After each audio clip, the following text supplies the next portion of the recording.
வணக்கம்.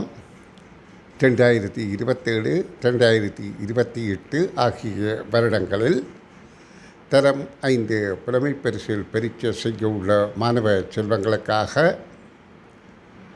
கடின வினாக்களை இலகுபடுத்துவதற்காக சித்திரப்படத்தினூடாக சிந்தனை விருத்தியை உண்டு பண்ணி வினாக்களுக்கு விடையளிக்கும் நல்ல ஒரு ஆற்றலை உருவாக்கும் முயற்சியில் இந்த காணொளிகளை தயார் செய்து கொண்டிருக்கிறேன்.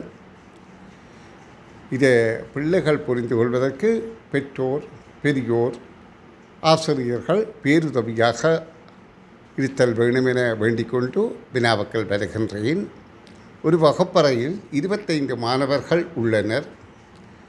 அவர்களில் 18 பேர் நடனமாடக்கூடியவர்கள், 16 பேர் பாட்டு பாடக்கூடியவர்கள், சிலர் பாடிக்கொண்டு நடனமாடுவார்கள். அவர்களுடைய எண்ணிக்கை யாது? வினாவை விளங்கிக் கொள்ளுங்கோ. வகுப்பில் உள்ள மாணவர்களுடைய மொத்த எண்ணிக்கை 25.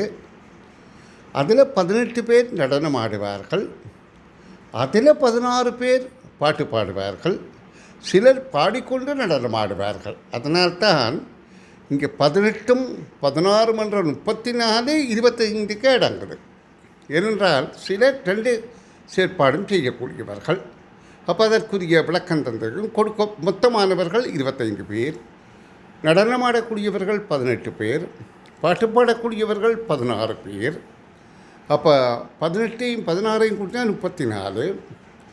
ஆனால் 34 மாணவர்களில் 34 மாணவர்கள் இங்கே இல்லை, 25 மாணவர்கள் தான் இருக்கிறார்கள். அப்போ இந்த 9 மாணவர்கள் 2 வகையான செயலையும் செய்கின்றார்கள். அப்போ 2ம் செய்யக்கூடியவராக பாடிக்கொண்டு நடனமாடக்கூடியவர்கள் 9 பேர். அப்போ அதற்குரிய வெண்படம் தந்திருக்கிறார்.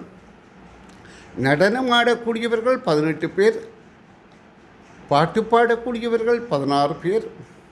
ஆனால் நடனம் மட்டும் 18ல் 9 பேர் தான் நடனம் மட்டும். ஏன் மிகுதி 9 பேர் 2ம் செய்கிறார்கள். பாட்டு மட்டும் 7 பேர், பாடக்கூடிய 16 பேரில் 7 பேர் மட்டும்தான் பாட்டு மட்டும் செய்கிறார்கள். மிச்சம் 9 பேரும் 2ம் செய்கிறார்கள். அப்போ மொத்த மாணவர்கள் 25. அப்போ இதன்படி வினாவுக்கான விடை 9 மாணவர்கள், நடனம் மட்டும் 9 பேர், பாட்டு மட்டும் 7 பேர், 2ம் செய்யக்கூடியவர்கள் 9 மாணவர்கள் என்பது விடையாகும். இவற்றை தெளிவாக புரிந்து கொள்ளுமாறு மிக அன்பாக வேண்டிக் கொண்டு அடுத்த காணொளியில் சந்திப்போம்.